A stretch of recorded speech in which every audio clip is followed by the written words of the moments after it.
과거 제가 바울에 대해서 설교하면서 사도 바울의 유언장이라는 제목으로 아마 한두어 번 설교를 한 것 같은데요. 거기에 보면 사도 바울이 자신의 인생을 세 가지 동사를 통해서 요약을 했습니다. 자기 인생을 회고하는데 동사 세 가지를 가지고 끝냈어요. 복잡하게 한 것 없이. 뭐라고 했느냐? 나는 뭐라고 했습니까? 처음에 선한 싸움을 싸웠다. 달려갈 길을 마쳤다. 믿음을 지켰다. 그것 이외에 우리 생활 인생에 있어서 필요한 거 있을까요? 선한 싸움을 싸웠다. 달려갈 길을 마쳤다. 믿음을 지켰다. 그래서 주님께서 나를 의의 면류관을 주시기 위해서 기다리고 있다. 나는 그 주님을 만나러 지금 디파처 출국하고자 하노라. 그게 사도 바울의 유언입니다. 여러분들도 복잡하게 자녀들에게 길게 얘기할 거 없이요. 나는 선한 싸움을 싸우지 못하고 악한 싸움을 싸웠노라. 달려갈 길을 달리다가 중단했노라. 믿음을 지키지 못하고 버렸노라. 이렇게 간증하지 마시고 그렇죠? 참 바울 같은 얼마나 인생을 간단하게 요약을 했는지 모르겠습니다. 두고두고 이건 성령님께서 쓰시지 않고서는 이건 참 불가능하다. 뿐만 아니에요. 성경에 보니까 아담도요. 아담의 인생에 대해서 하나님께서 뭐라고 말씀하셨는가? 아담이 이제 태어나서 살다가 자식을 낳고 자녀 이름을 부르고 이름을 지어주고 죽으니라. 하나님께서는 인간에게 있어서 제일 중요한 게 네 가지인가 봐요. 살다가 자식 낳고 이름을 부르고 죽었다. 그 아들 셋도 살며 낳았고 낳았더라 죽으니라. 동사 세 가지면 끝이에요. 살다가 아기 낳고 죽었더라. 그게 아담의 후손들의 운명입니다.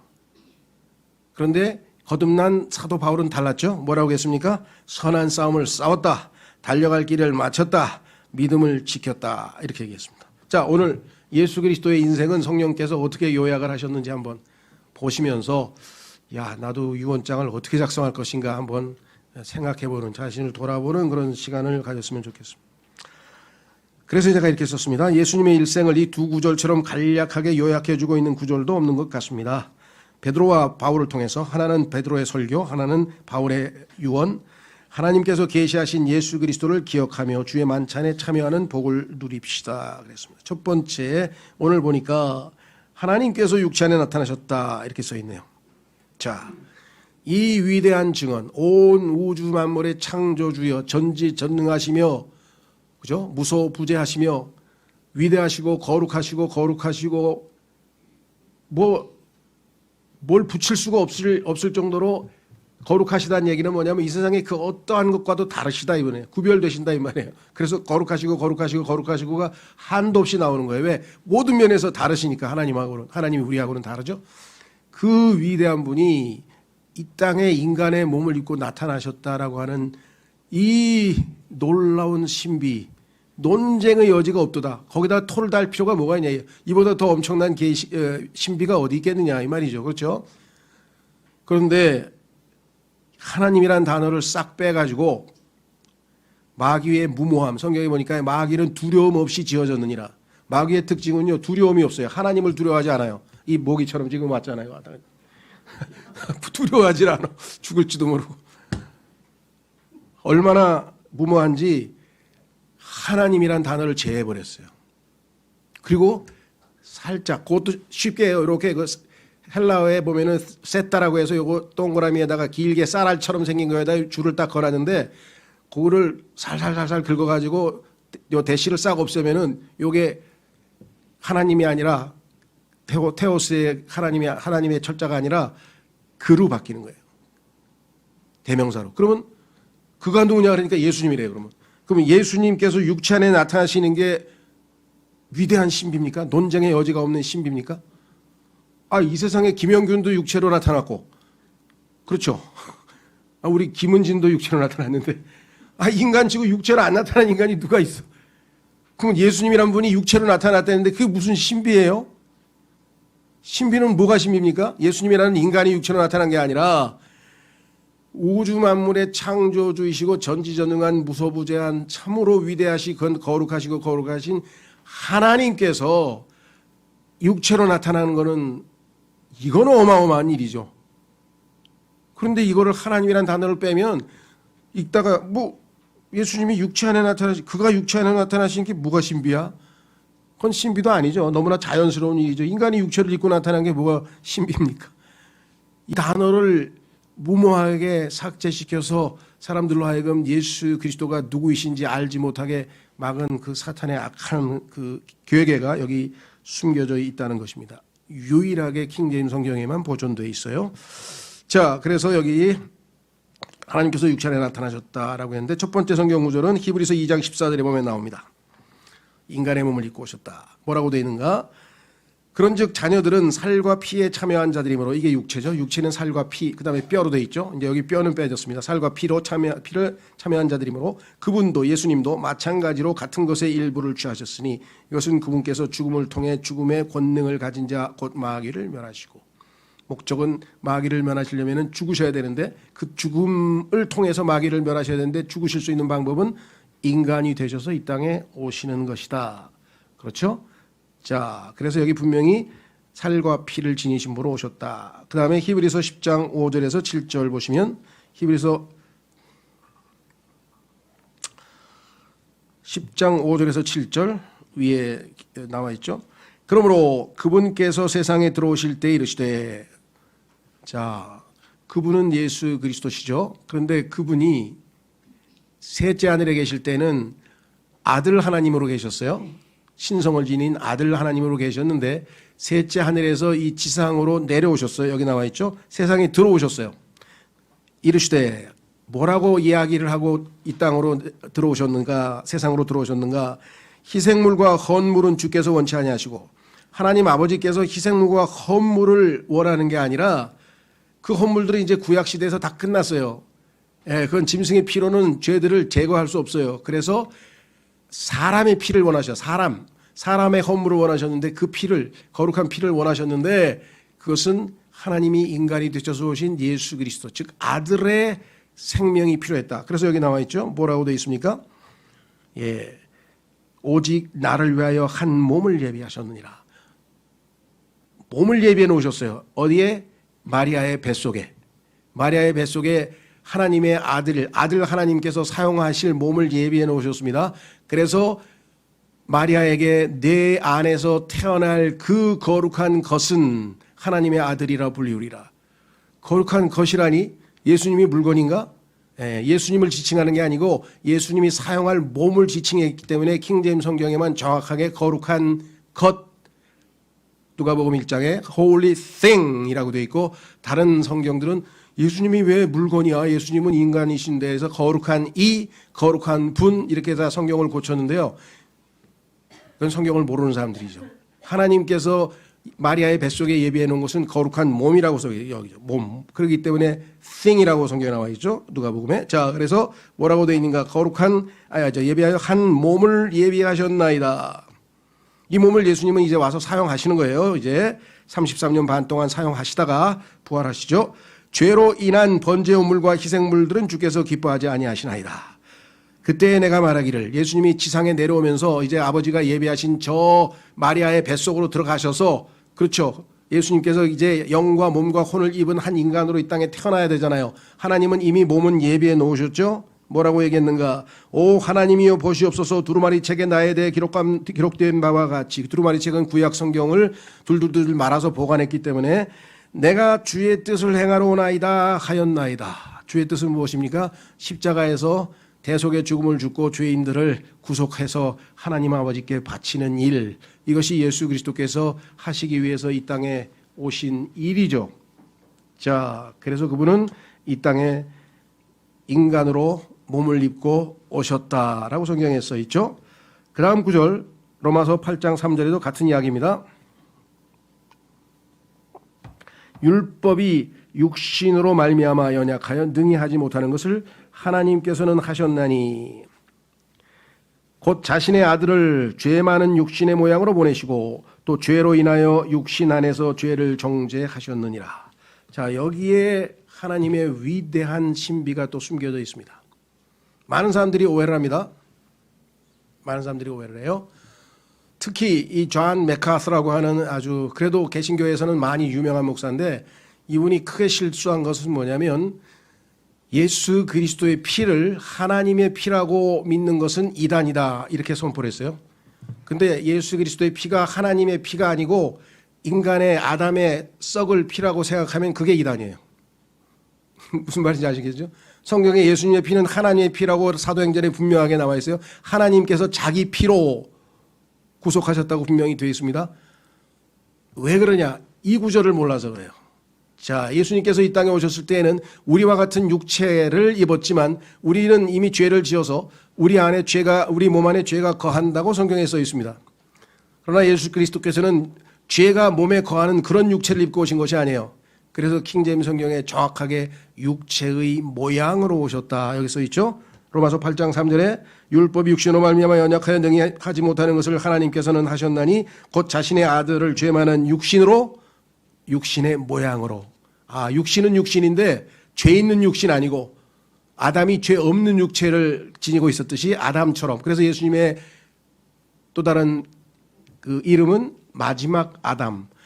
첫 번째 아담은 죄 없이 태어났지만 죄를 지었어요.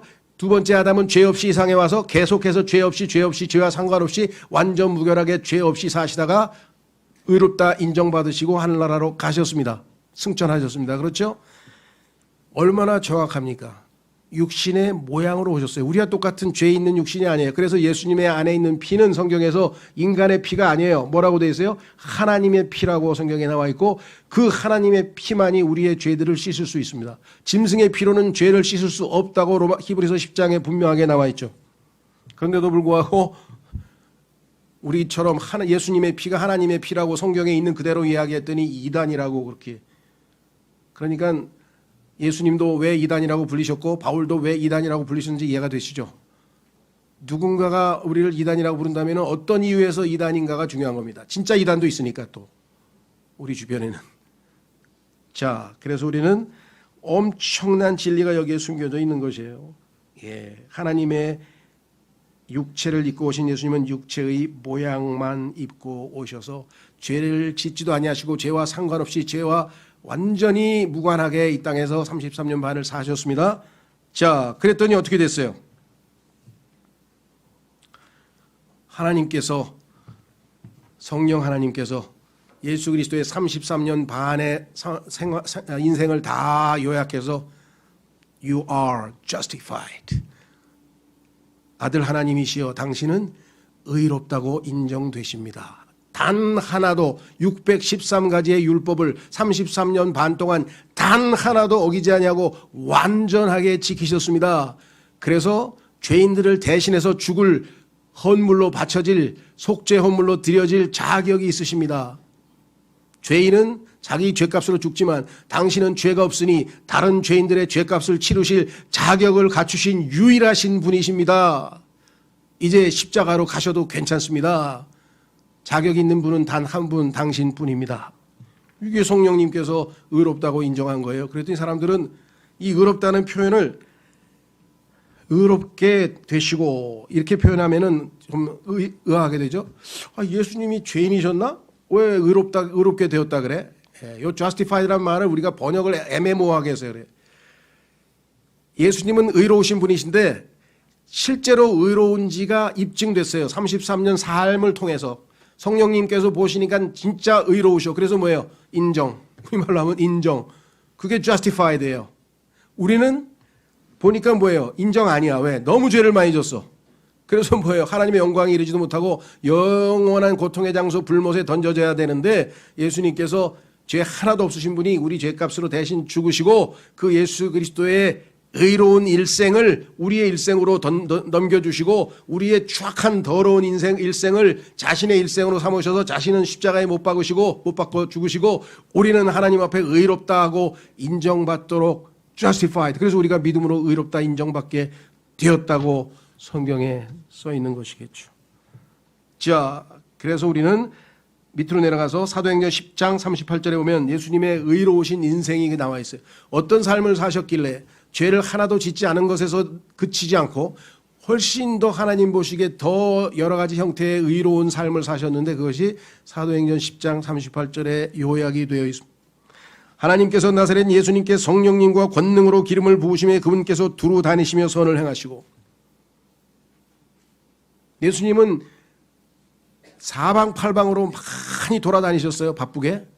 그런데 항상 선을 행하셨어요. 요즘 말로 하면 착한 일을 많이 하셨어요. 좋은 일을 많이 하셨어요. 더 조금 부연 설명하면 어떤 일을 하든지 다른 사람에게 유익이 되는 일만 했어요. 예수님은 복의 근원이, 어딜 가도 다른 사람이 예수님 때문에 뭐예요? 위로받고 힘을 얻고 잘 먹고 잘 살고 하여간 모든 일이 예수 그리스도를 통해서 복을 받게 되었다. 그래서 예수님은 두루 다니시며 선을 행하시고 마귀에게 억눌린 모든 사람을 고치셨으니, 마귀의 종이었던 자들을 해방시켜 주셨다 이 말이에요. 그렇죠? 단지 육체적인 질병 치유만 한 것이 아니라 혼의 해방과 진정한 기쁨과 자유와 모든 율법의 속박으로부터, 마귀의 모든 압제로부터 완전히 우리를 해방시켜 주셨다라고 성경에서 말씀을 하셨죠. 이유는 하나님께서 그분과 함께 하셨기 때문이라.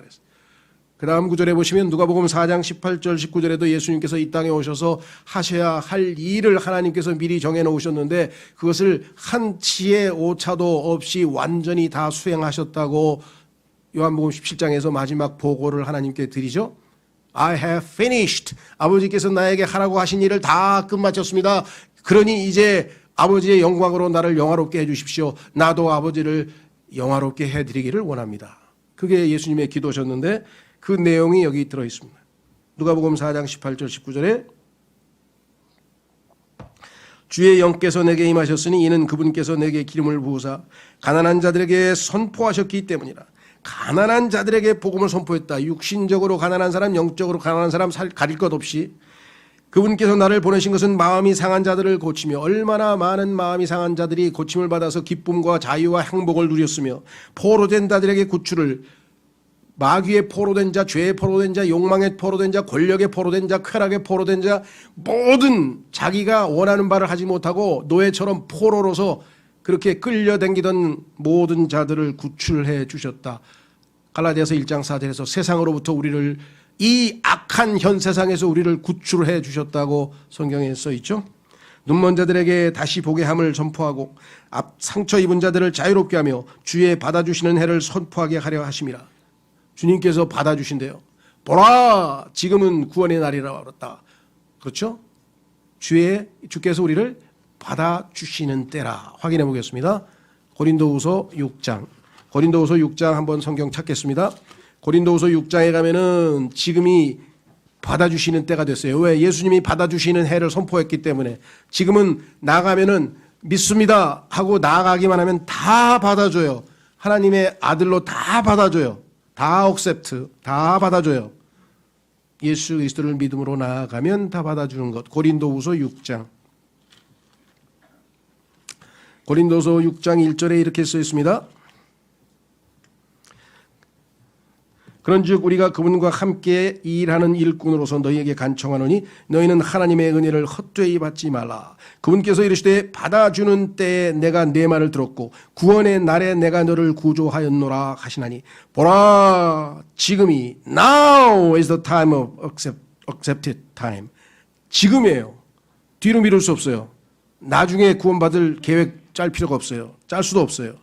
지금이 받아주시는 때요. 보라, 지금이 구원의 날이로다. 복음을 듣는 바로 그 순간에 주님을 받아들여야지 내가 중요한 일부터 처리하고 한 달 후에 예수님 믿겠다. 안 믿어집니다.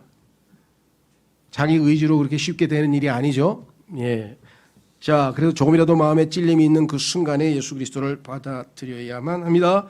자, 다시 본문으로 교대로 돌아오시면 이와 같이 그분은 의롭다고 하나님 앞에 100% 인정받았습니다. 세 번째, 예수님의 인생은 천사들에게 보이셨습니다.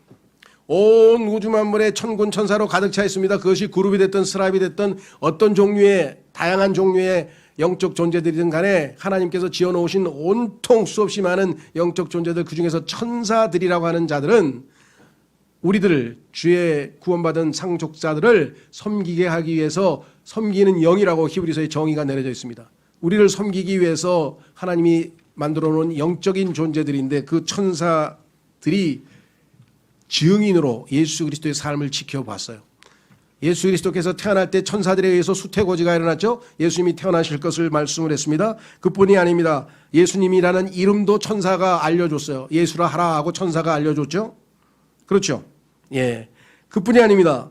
성경에 보면은 누가복음에 보면은 예수 그리스도께서 태어날 때도 이미 천사와 연관이 있지만은 마리아에게도 천사가 나타났고요. 다음에 마가복음 1장 13절로 가보시면은 거기에 예수 그리스도께서 시험 받으실 때도 하나님께서 천사를 보내셨어요. 마가복음 1장 13절 그분께서 거기서 광야에서 40일을 계시면서 사탄에게 시험을 받으시고 들짐승과 함께 계셨는데 천사들이 그분을 섬기더라.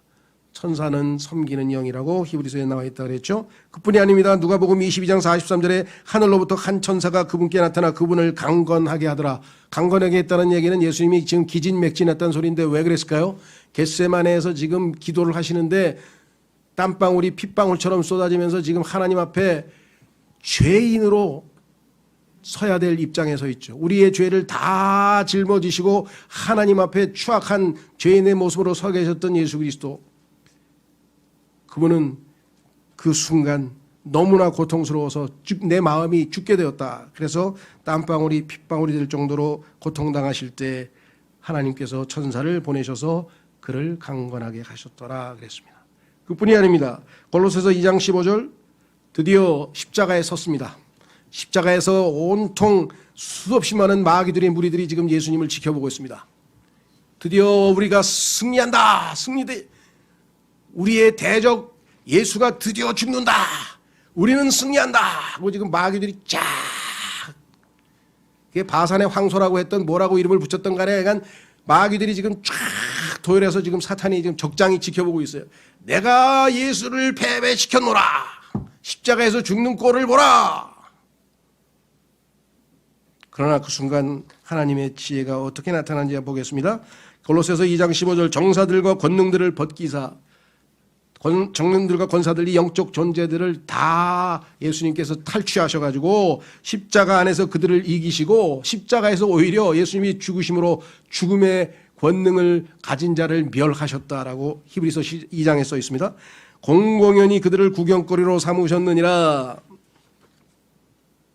예수님이 십자가에서 진 것이 아니라 이기셨어요. 확인해 보겠습니다. 히브리서 2장으로 한번 가겠습니다. 히브리서 2장. 아까 찾으셨네요. 아까 우리가 2장 읽었던 부분에 보면은 한번 성경을 찾죠. 그래도 거기에 예수님이 이기셨다는 말이 나오죠. 예.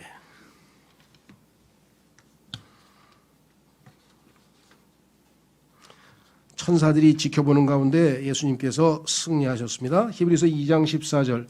그런즉 자녀들은 살과 피에 참여한 자들이므로 그분도 마찬가지로 같은 것의 일부를 취하셨으니 이것은 그분께서 죽음을 통해 죽음의 권능을 가진 자 곧 마귀를 멸하시고 죽음으로 죽음의 권세 잡은 자를 멸하신 지혜, 하나님의 지혜, 또 죽음을 두려워하여 평생토록 속박에 얽매인 자들을 건져내려 하심이라. 자, 그래서 결국은 천사들을 통해서도 천사들의 증언을 통해서도 우리는 예수 그리스도가 완전히 하나님의 모든 뜻을 수행하고 승리하신 분이라고 하는 사실을 우리에게 보여주었습니다. 그리고 그 승리를 입증이라고 하듯이 그는 천사들의 호의를 받으면서 하늘로 구름을 타고 올라가고 계십니다. 그것이 바로 사도행전 1장 9절에서 11절입니다. 9절부터 보시면 이것들을 말씀하신 뒤에 그분께서 그들이 보는 동안 들려 올라가시니 그들은 천사들입니다. 제자들입니다. 구름이 그분을 받아들여 그들이 보지 못하게 하더라. 그분께서 올라가실 때 그들이 똑바로 하늘을 바라보고 있는데 제자들에게 천사가 나타나서 보라 흰옷 입은 두 남자가 그들 곁에 서며 또 그들이 이르되 너희 갈릴리 사람들아 천사들이 정신 차려라.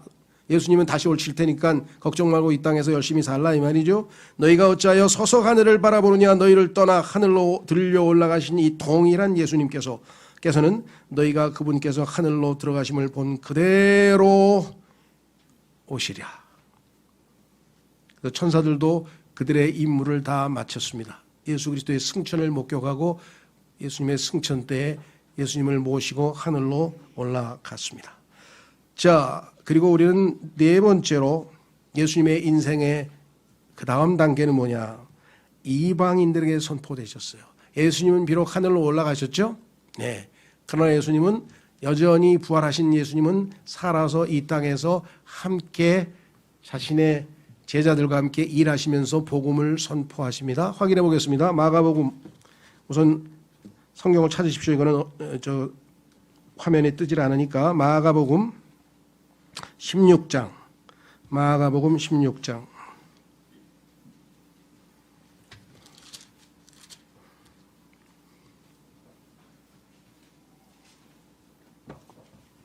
마가복음 16장 19절, 마가복음 16장 19절 예수 그리스도의 승천의 모습이 나타납니다. 이렇게 주께서 그들에게 말씀하신 뒤에 하늘로 올려져서 영접을 받으시고 하나님 오른편에 앉으시니라. 예수님 올라가셨죠?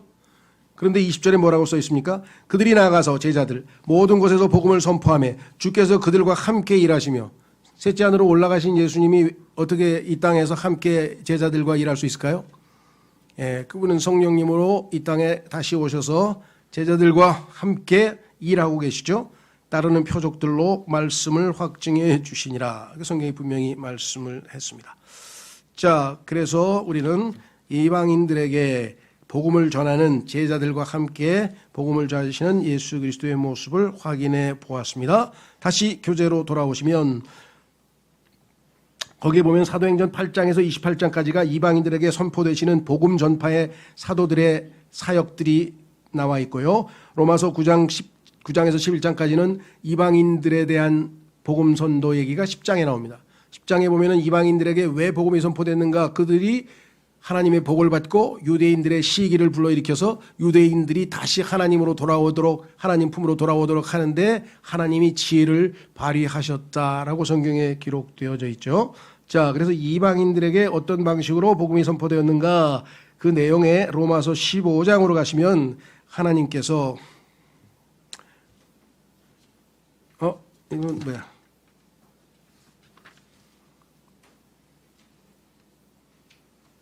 예, 로마서 15장 찾겠습니다. 여기 있네. 화면에 떴죠? 예, 로마서 15장 15, 16절에 보시면 어떤 방식으로 이방인들에게 예수님께서는 복음을 선포하셨는가? 본인은 주로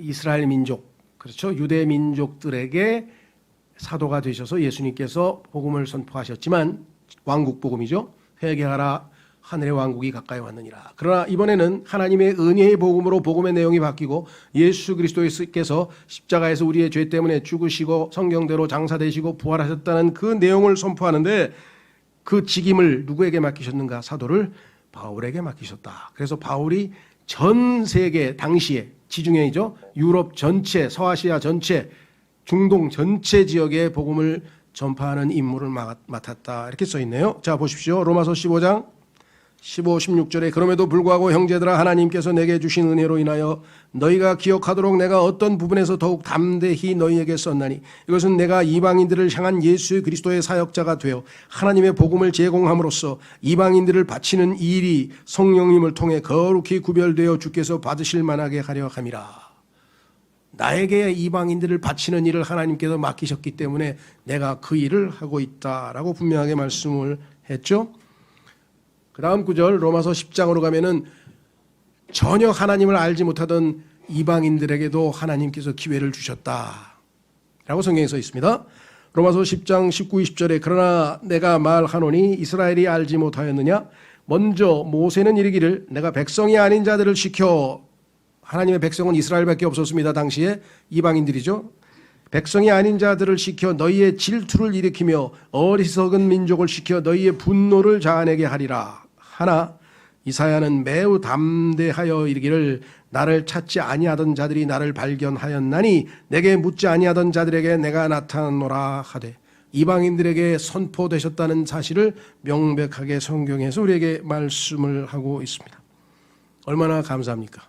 하나님과 아무 상관이 없던 무지몽매하던 죄인 이방인들이 유대인들의 불신 덕분에 기회를 얻게 되었기 때문에 하나님께서는 너희 이방인들아 구원을 받았다고 해서 유대인들을 멸시치 말고 하나님의 민족 이스라엘을 잘 해주라. 아브라함을 축복하는 자들을 내가 축복하겠노라. 그렇죠? 예. 그래서 우리나라 정부가 지금 모르겠어요.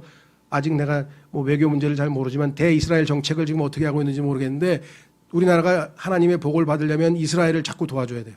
방법이 이것밖에 없어요. 그럼 아랍 사람들이 석유 안 주면 어떻게 됩니까? 석유도 하나님 거예요. 걱정하지 마시고 하셔야 돼요.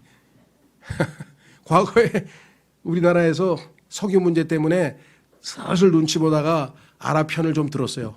그러니까 이스라엘은 예민하잖아요. 그래서 대사를 철수시켜버렸어. 한국이 지금 아랍 눈치 보면서 우리를 우습게 여기는데 두고 봅시다. 그래서 대사를 철수시켜가지고 일본 대사가 겸임을 하는 거야. 그냥 한국 대사는 이스라엘로 돌아가 버렸어요. 그런 짓 하면요, 나중에 대환란 때 아주 우리는 쫄딱 망해요, 우린.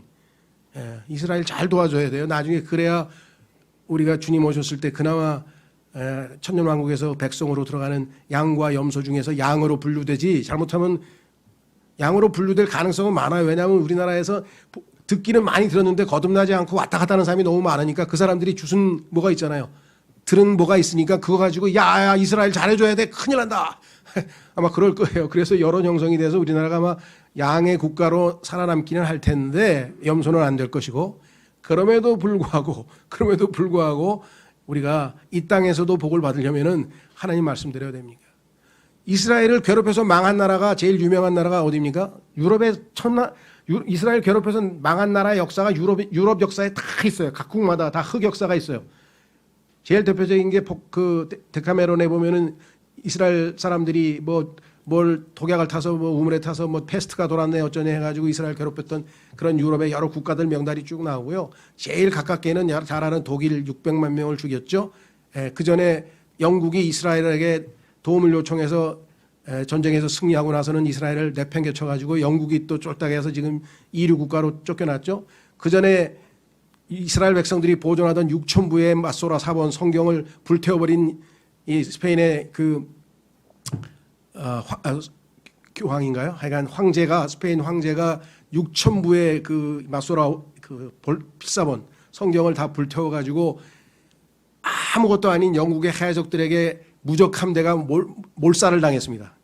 세계에서 최고의 함대인 무적 함대가 영국의 드레이크라고 하는 해적 함대에게 몰살당한 게 뭐예요?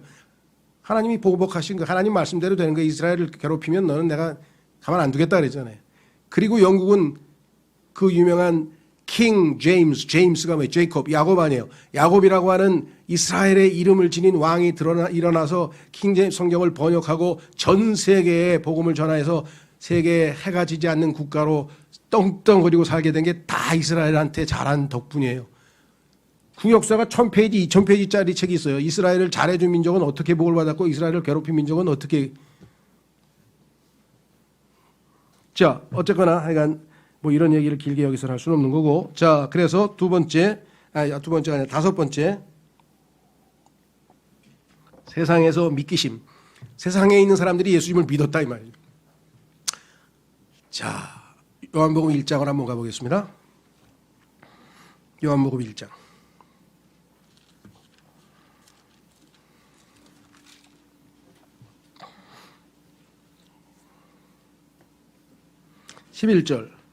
요한복음 1장 11절. 그분께서 자기 백성에게 오시매, 예수님은 유대인이니까 자기 백성에게 왔어요. 메시아로 오셨어요.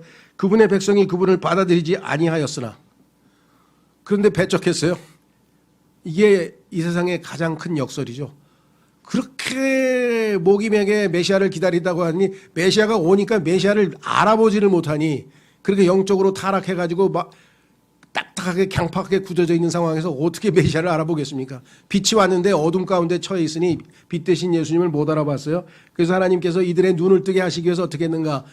암흑 가운데 있는 이방인들에게 빛을 비춰주셨어요. 그래서 어떻게 했습니까? 12절 그분을 받아들인 자들 곧 그분의 이름을 믿는 자들에게는 다, 유대인 이방인 안 치고 다, 모든 사람 다 기회를 주셨어요. 하나님의 아들이 되는 권능을 그분에게 주셨으니 이는 혈통으로나 유대인 아니고 육신의 뜻으로나 아니고 이스라엘 민족 아니고 사람의 뜻으로 나지 아니하고, 그럼 뭐예요? 이런 스펙이 필요 없고 오직 하나님에게서 태어난 자들이나, 예수님을 믿는 순간 우리는 하나님에게서 태어나서 하나님의 생명을 받고 하나님의 아들이 되는 복을 누리게 되었다라는 말씀이죠. 자, 그래서 우리는 이제 로마서 1장 5절로 가서 하나님께서 바울을 통해서 이 세상의 모든 민족들에게 복음을 전파하라. 세상에서 예수님이 믿어질 것이다. 많은 사람들이 예수님을 믿을 거다. 로마서 1장 5절에 그분으로 말미암아 우리가 은혜와 사도직을 받아 그분의 이름을 위하여 모든 민족들 가운데서, 여기 나와 있죠. 모든 민족들 가운데서 믿음에 순종하게 하였나니, 모든 민족들 가운데서 믿음에 순종하게 하였나니, 그렇게 되어 있죠. 자, 로마서 10장, 로마서 10장으로 한번 성경 찾겠습니다. 이번에는 로마서 10장으로 가시게 되면 뭐라고 기록되어 있는가, 이렇게 기록되어 있습니다. 로마서 10장, 이 세상에서 예수님이 믿어진다, 사람들이 예수님을 믿게 된다. 어떤 방식으로 믿게 되는가 한번 보겠습니다. 로마서 10장 14절부터 보겠습니다. 14절부터. 이 14절서부터는 이방인들의 선교를 설명하고 있는 성경 구절이에요. 하나님께서 이방인들에게 어떠한 방식으로 선교를 하시는가. 첫째, 그런즉 그들이 자기들의 믿지 않은 부분을 어찌 부르리요. 믿어야 구원을 받는데 믿지도 않는데 어떻게 부르냐 이거예요. 부른다는 얘기는 믿으니까 부르는 거 아니냐 이거죠. 자기들이 듣지 못한 분을 어찌 부르리요. 들어보지도 못한 분을 어떻게 부르겠느냐.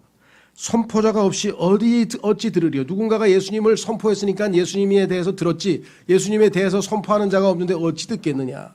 15절, 보내어지지 아니하였으면 그들이 어찌 선포하리요. 하나님이 보냈으니까 선포하는 거 아니에요. 이 보내심을 받은 자를 사도라 그랬잖아요. 사도 바울이 하나님의 보내심을 받아서 모든 민족들 가운데 복음을 선포했더니 이것은 기록된 바 화평의 복음을 선포하는 하며 좋은 일들의 반가운 소식을 가져오는 자들의 발이 어찌 그리 아름다움과 함과 같으니라. 이것이 이방인들의 복음 선포입니다. 이방인들을 위한 복음 선포. 그러나 그들이 다 복음에 순종하지는 아니하였나니. 거부한 사람도 있었어요.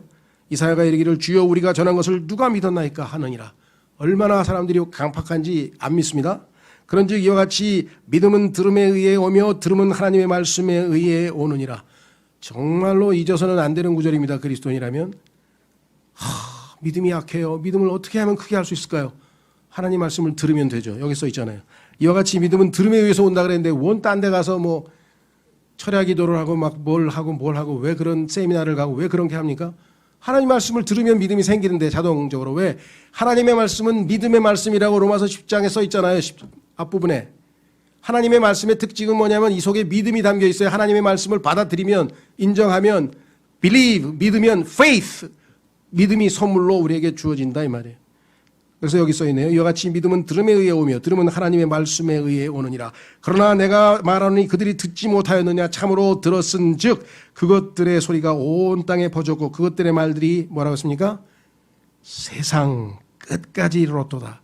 이 온 세상에 하나님의 복음을 다 하나님께서 선포하셔서 그 가운데 믿는 자들이 나타나서 하나님의 자녀들이 되었다 그랬습니다. 마지막으로 예수 그리스도의 생애에서 마지막 단계는 무엇인가? 임무를 다 마치셨으니까 요한복음 17장에서 하나님께 마지막 보고를 하시죠. 아버지께서 내게 이 땅에서 하라고 하신 일들을 다 마쳤습니다. 이제 나를 영화롭게 하옵소서. 이제 내가 아버지께로 갑니다. 쭉 해서 기도를 하시는데 그 영광을 이제 받으시는 장면이 나옵니다. 승천하시는 장면. 누가복음 24장 50절 51절, 누가복음 24장 50절 51절. 그분께서 그들을 데리고 베다니까지 나가사 손을 들어 그들을 축복하시더라. 그분께서 그들을 축복하실 때 그들을 떠나 위로 올려져서 하늘로 들어가시니라. 영광 받으시는 거죠. 이 땅에서 고난 가운데 굴욕 가운데 오셨지만 영광 받으시고 하늘로 올라가시는 예수 그리스도. 히브리서 1장 3절. 그러면 하늘로 올라가셨으니까 어떻게 될까요? 당연히 아버지 하늘에 가서 아버지 옆에 앉아 계시겠죠. 왜? Finished. 일을 다 끝냈으니까. 제사장들은 일을 다 끝내지 못했기 때문에 성막에 들어가면 의자가 없어요. 앉을 수가 없어요. 일을 못 끝냈기 때문에 계속 일을 해야 됩니다. 서 있어야 합니다. 그렇죠? 예, 여기 앉으셨어요. 히브리서 1장 13절. 히브리서 1장 3절. 하나님의 영광의 광채시요 그분 자체의 정확한 형상이시며 자신의 권능의 말씀으로 모든 것을 떠받치시는 이 아들께서는 친히 우리의 죄들을 정결하게 하신 뒤에 높은 곳에 계신 존엄하신 분의 오른편에 앉으셨느니라. 그리고 약속대로 아버지로부터 성령님을 받아서 성령님을 보내셔서 성령님과 함께 아까 마가복음 말씀하신 대로 셋째 하늘에 올라가셨지만 여전히 제자들과 함께 일하고 계신 예수 그리스도, 우리 안에서 역사하고 계신 예수 그리스도, 우리를 통해 하나님의 일을 지금도 수행하고 계신 것입니다. 그러니까 예수님의 일생은 끝났지만 끝난 게 아니에요. 끝났지만 끝나지 않은 인생을 아직도 이어가고 계신 것입니다. 그렇죠? 오늘 우리는 이 놀라우신 예수 그리스도를 기다리면서 오늘 이렇게 썼습니다. 이 주께서 오실 때까지 우리는 주의 만찬을 통해 주님의 죽으심을 보여주고 사람들에게 보여주는 겁니다. 예수님의 살과 예수님의 피를 상징하는 이 두 가지를 통해서 죽으셨다는 것을 만찬하에 보여주고, 그러나 이분은 살아나셔서 영광 받으시고 다시 오실 그분을 우리는 기다린다고, 주님을 오실 분을 기억하라. 이것이 오늘 주의 만찬에 임하는 우리의 마음 자세입니다. 이 시간에 두